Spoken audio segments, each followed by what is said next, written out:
هننفذ في فيديو النهاردة طريقة عمل حافظة لإزازة المية للولاد وهم رايحين المدرسة، وممكن برضو نستخدمها للنادي، وممكن نستخدمها استخدامات كتير، وممكن برضو تستخدم مقلمة لو عملناها أصغر شوية. طريقتها سهلة وبسيطة، واحنا نفذناها عندنا في الورشة بأكتر من لون. وعاملة إقبال حلو، والناس حبتها وعاملة شغل كويس في المحلات، وممكن تبقى برضو مشروع كويس تنفذيه. بتعملي الازايز الكفرات بتاعتك وبتغلفيها بشكل كويس وبتعرضيها على المحلات. شكلها لطيف جدا وتكلفتها بسيطة. ممكن تعمليها ببواقي الخيوط اللي عندك، ممكن تنفذيها بألوان وبأفكار كتير، وممكن تنفذيها برضو بغرز مختلفة. احنا عاملينها بأبسط طريقة غرزة، بغرزة الحشو وفي سطر واحد بس. ممكن بنعمله بغرزة بريد أمامي بريد خلفي، ممكن نعملها بغرزة كلها بغرزة الحشو، يعني بسيطة جدا. هنا عملناها من غير ايد، بس بتتحط في الشنطة على طول. هنا عملنا لها الايد بحيث ان هي تتمسك منها. ممكن تعملي الايد دي تبقى كبيرة بحيث ان هي تبقى دراع تركبيها في الولد او انت رايحة النادي تعلقيها على كتفك، وشكلها لطيفة وسهلة جدا. ونبتدي ننفذ على طول. طبعا بتختاري نوع الخيط المناسب ليكي وبتختاري الإبرة. احنا شغالينها هنا بخيط، عملناها نفذناها بأكتر من طريقة. نفذناها بخيط المكرمية، ونفذناها بخيط الستان، ونفذناها بخيط القطان، وفي كل الأشكال كانت سهلة التنفيذ. هنبتدي على طول نشتغل فيها مع بعض. أول حاجة أنا شغالة بخيط قطان متوسط السمك، وشغالة معاه بإبرة رقم 6. هنبتدي الأول هنعمل الدايرة السحرية بتاعتنا. أنا زي كل الفيديوهات بعمل الدايرة السحرية بطريقة السلاسل. الدايرة السحرية ليها أكتر من طريقة. أول حاجة هنبتدي نعمل عقدة البداية، وهنبتدي نرتفع 4 سلاسل. 1 2 3 4 سلاسل بالشكل ده. وهنيجي في السلسلة الأولانية تحت الحلقة، وهندخل الإبرة وهنسحب الخيط وهنقفل، نطلع من الحلقة الموجودة على الإبرة بمنزلقة، وكده نبقى كونا الدايرة بتاعتنا. بعد كده هرتفع 1 سلسلة بس، وانا هشتغلها عبارة عن هرتفع 2 سلسلة. هنشتغل اول سطر عبارة عن 8 غرز نص عمود، والغرزتين الاولانيين بتوع الارتفاع ما بعتبرهمش من العمدان اللي معايا. هلف الخيط على الابرة وهخش جوه الدايرة اللي انا عملتها، وهسحب الخيط كده، وهطلع من ال3 حلقات اللي موجودة على الإبرة، وابقى كده نفذت أول غرزة نص عمود. هشتغل 8 غرز نص عمود. هلف الخيط على الإبرة وهخش في نفس الدايرة وهسحب الخيط، وهطلع من ال3 حلقات اللي موجودين معايا على الإبرة كده تاني غرزة نص عمود. وانا واخدة معايا خيط البداية بطوله شوية عشان خاطر يخلي بس القاعدة بتاعة الكفر بتاع ازازة المية يكون قوي. هو الخيط ده قوي اوريدي، لكن بندعمه اكتر. هنبتدي نكمل 8 غرز نص عمود. عملنا 1 2 3 4 غرز نص عمود. لف الخيط على الإبرة واخش في نفس المكان واسحب الخيط، واطلع من ال3 حلقات الموجودين على الإبرة. هلف الخيط على الإبرة واخش في نفس المكان واسحب الخيط، واطلع من ال3 حلقات الموجودين على الإبرة. كده عملنا 1 2 3 4 5 6 غرز نص عمود. هلف الخيط على الإبرة واخش في نص الدايرة وهسحب الخيط كده 7. هلف الخيط على الإبرة واخش في نفس الدايرة وهسحب الخيط وهطلع. كده عملنا 8 غرز نص عمود. هشد خيط البداية اللي انا واخداه معايا كده عشان اقفل الدايرة بتاعتي. هبتدي 1 2 3 4 5 6 7 8 غرز معايا. الغرز البداية قلنا احنا مش هنعتبرهم من الغرز بتاعتنا. وهخش في اول غرزة نص عمود كنت عملتها تحت الحلقتين واخدة معايا برضو خيط البداية. هسحب الخيط وهقفل الدايرة بتاعتي بمنزلقة. كده انا نفذت السطر الاولاني. هرتفع بسلسلة واحدة بس، وهشتغل بعد كده غرز حشو عادية. في كل غرزة هعمل التزايد بتاعي بتاع السطر التاني. كل غرزة اشتغلنا فيها هنشتغل فيها 2 غرزة حشو. اول غرزة انا طالعة منها بتعتبر غرزة لازم اشتغل من تحتها. هخش تحت الحلقتين بالشكل ده وهسحب الخيط وهعمل غرزة حشو. وهخش في نفس المكان تاني وهسحب الخيط وهعمل غرزة حشو، وده هيبقى التزايد بتاع السطر كله. وبرضو انا واخده خيط البدايه اللي انا كنت طولته شويه واخداه معايا على الدايره وانا شغاله، زي ما قلنا بندعم الدايره وبنخش جوه كل غرزه من الغرز وبنعمل 2 غرزه حشو. هنفضل شغالين السطر كله بالشكل ده. في كل غرزه نص عمود عملناها هندخل وهنعمل 2 غرزه حشو في السطر كله في ال8 غرز، لحد ما في الاخر هيبقى معايا 18 16 غرزة حشو بالشكل ده.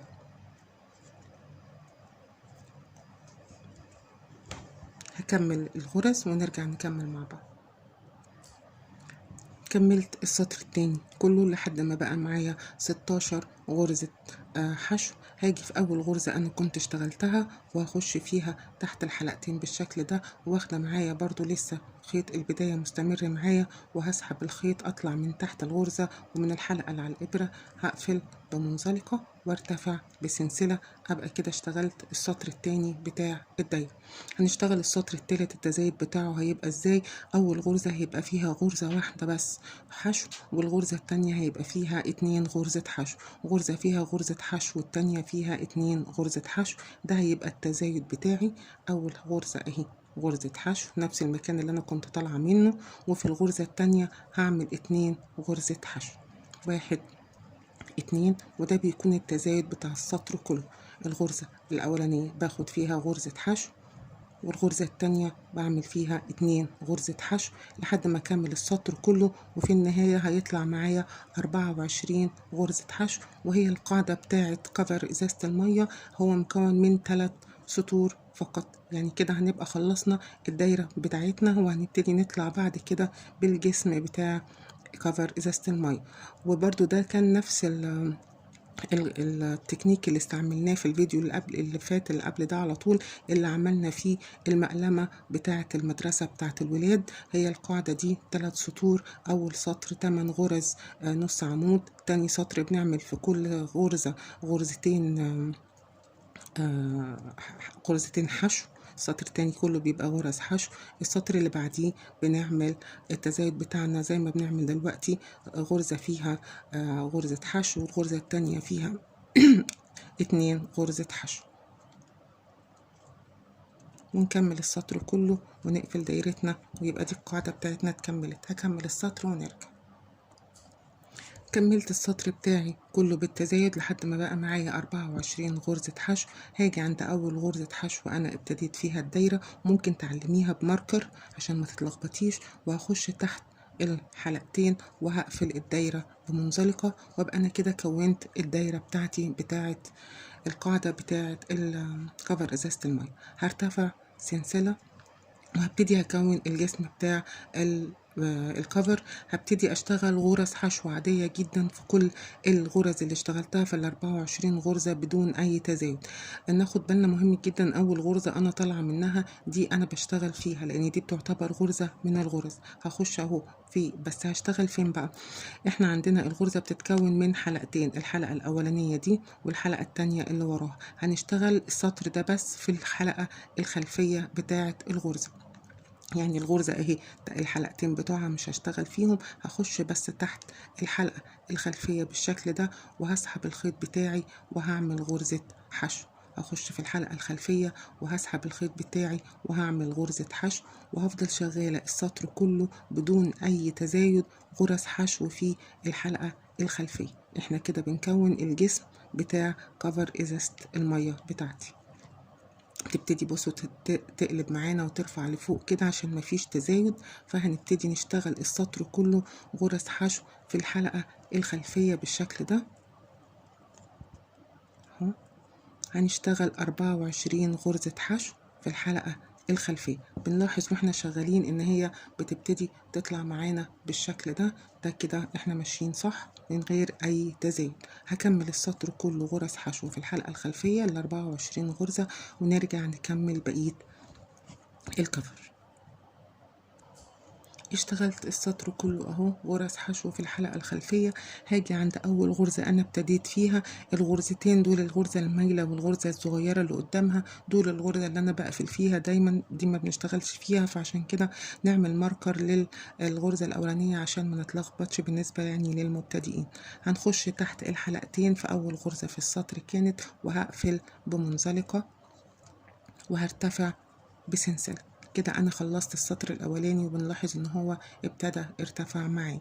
بعد كده هشتغل 5 سطور كلها عبارة عن غرز حشو عادية جدا لمدة ارتفع 5 سطور، ده بنعتبره السطر الاولاني. يعني هشتغل كمان 4 سطور. هاجي تحت برضو نفتكر دي مهمة، الغرزة اللي انا طالعة منها بشتغل فيها، بخش فيها تحت الحلقتين.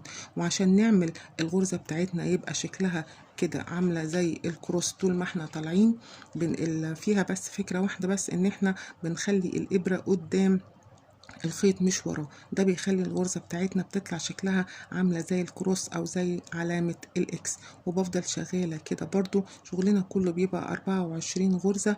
بخش كده من تحت الحلقتين وبسحب الخيط وبطلع بعمل غرزة حشو عادية، اخش من تحت الحلقتين وبسحب الخيط وبعمل غرزة حشو عادية. بصوا الغرزة بيبقى شكلها عاملة ازاي، عاملة زي الكروس، بيبقى شكلها حلو في النهاية لما بنرتفع بعدد من السطور.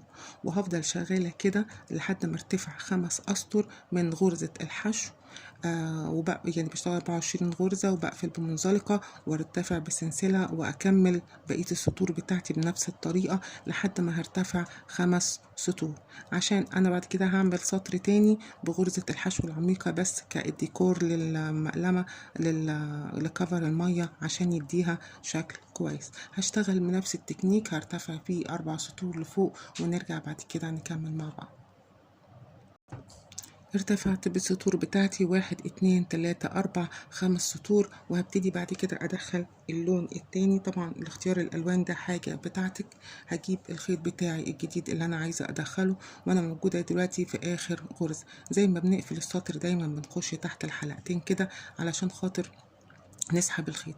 هخش تحت الحلقتين ولكن هسحب اللون الجديد اللي انا عايزه استعمله. هسحب كده بدل ما ده خلاص كده شدته كويس مش هستعمله، حطيت الخيط التاني على الابره وهدخله هو في الحلقتين، هعمل بيه هو المنزلق. هشد الخيط القديم كده وخلاص انا مش هشتغل بيه، وهرتفع بالخيط الجديد سلسله، واشد الخيط ده كويس واشد الخيط ده كويس عشان لما نشتغل ما يبقاش فيه فراغات. بداية الخيط اللي انا اشتغلت بيه دوت هاخده معايا تحت الشغل عشان يبقى المقلمة من جوه شكلها نضيف. وفي نفس الغرزة اللي انا طلعت منها هدخل فيها تاني كده تحت الحلقتين، واخده معايا الخيط اللي هو الطرف الاولاني بتاع الشغل، وهسحب الخيط بتاعي وهعمل غرزة حشو عادية جدا، واشد برضو الخيط بتاعي وانا شغاله. هشتغل بعد كده غرزة حشو عميقة. غرزة الحشو العميقة بنشتغل ازاي؟ احنا المفروض بنخش هنا تحت الحلقتين نعمل غرزة الحشو، لا مش هخش هنا، هخش تحتها. يعني الغرزة هي اللي انا المفروض ادخل هنا تحت الحلقتين دي، لا مش هدخل هنا.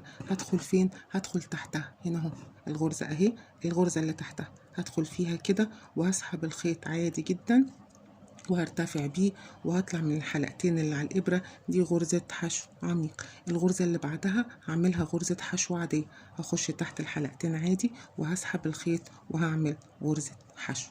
لكن الغرزة اللي بعدها مكانها هنا اهو مش هدخل فيها، هدخل تحتها الغرزة اللي تحتها، هسحب الخيط وهرتفع بيه لفوق وهطلع من الحلقتين اللي على الإبرة. الغرزة اللي بعدها غرزة حشو عادية، يعني بنعمل غرزة حشو عادية وغرزة حشو عميق، بيبقى شكلها كده، بتدي شكل حلو للمقلمة. هخش اهو تحت هعمل تاني غرزة حشو عميق، واللي بعدها غرزة حشو عادية،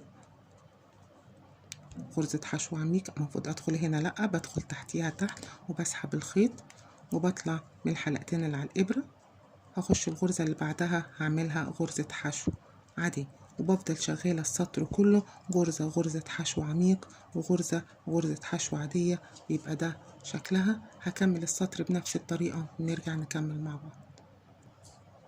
كملت السطر كله وبقى ده الشكل بتاعي. خلاص الخيط ده بقى انا مش هشتغل بيه تاني. هشتغل ازاي؟ انا لسه معايا الخيط الاولاني اللي هو اساس الشغل بتاعي.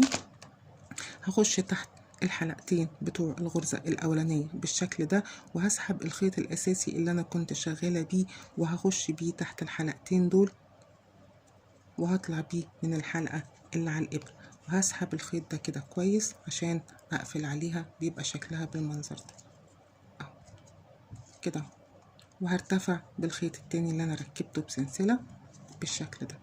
الخيط بقى دوت خلاص انا مش محتاجاه دلوقتي، هحتاجه تاني لما هرتفع، لكن لازم هقطعه. هشتغل ازاي؟ نفس الغرزة اللي احنا طالعين منها بنشتغل فيها كل مرة، هنشتغل بعد كده غرز حشو عادية. هخش تحت الحلقتين، لكن هاخد الخيط ده معايا غرزة كده او اتنين عشان أأمن عليه قبل ما اقطعه، وهسحب الخيط بتاعي.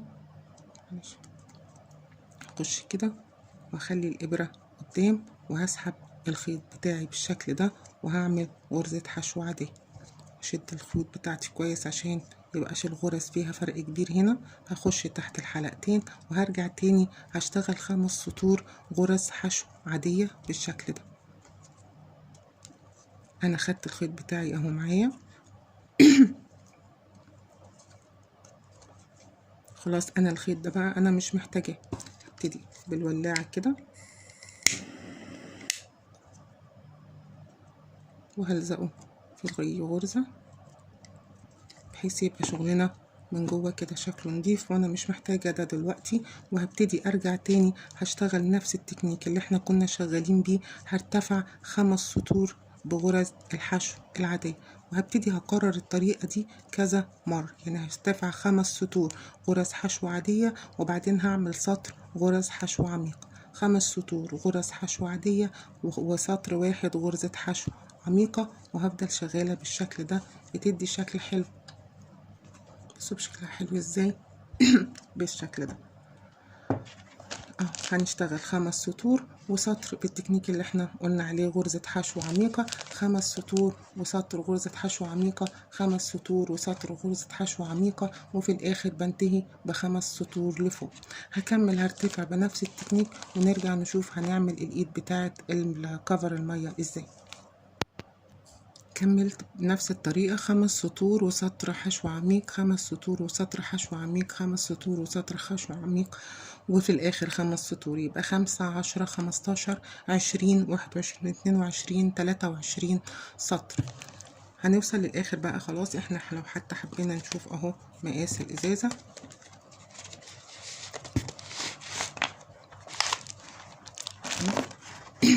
شكلها جميلة، واخدة الإزازة كلها، وكمان بنوقفها كده لطيفة جدا. هنبتدي نعمل الايد بتاعت او الماسكه اللي احنا هنمسك بيها. انت تقدري تطوليها بقى عشان تمسكيها او كبيره او تخليها صغيره. هنبتدي نرتفع، فاحنا وصلنا اهو لحد اخر غرزه كنا عملناها، غرزه حشو عاديه. هقفل السطر بمنزلقه وهرتفع 28 سلسله. بعد ما قفلت السطر هرتفع 28 سلسله. ارتفعت 28 سلسلة، دي الغرزة اللي انا طالعة منها. هاجي في الغرزة اللي بعدها وهدخل فيها بالشكل ده، وهعمل غرزة حشو. انا لسه معايا اهو ال 28 سلسلة موجودين على الابرة. هخش في تاني غرزة على طول جنب الغرز وهدخل فيها وهعمل غرزة حشو. 28 سلسلة اللي انا ارتفعت بيهم اهو بقى شكلهم عامل كده. هاجي هقلب السلاسل، يعني السلاسل وشها اهو، لا في ظهر السلاسل في الغرزة اللي بتبقى بارزة دي هشتغل فيهم كلهم. في كل غرزة هشتغل فيها غرزة حشو. هدخل بالإبرة كده اهي بالغرزة دي، شايفين شكلها ازاي؟ تبقى غرزة بارزة كده. هخش فيها بالإبرة وهعمل غرزة حشو. هخش في الغرزة اللي بعدها وهعمل غرزة حشو، وهفضل شغالة في ال 28 غرزة. هعمل فيهم 28 غرزة حشو لحد ما اكمل السطر كله للآخر 28 غرزة حشو. بعد ما عملت 28 غرزة حشو باجي في نفس الغرزة اللي انا كنت طالعة منها وبطلع الخيط، بعمل غرزة منزلقة وبعمل هنا غرزة منزلقة وبسحب الخيط بتاعي، باجي هنا في الغرزة الأخرانية بعمل فيها غرزة بأمن بيها الشغل بتاعي، ونبقى كده خلصنا الإيد بتاعة الشنطة.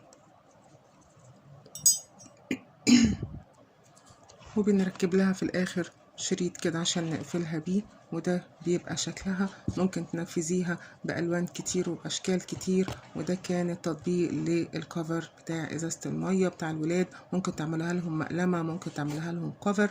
تطبيق بسيط وسهل. اشتغلوا وتبسطوا بشغلكم. ولو في أي كومنتات سيبوها لي في الكومنتات وأنا هرد عليها.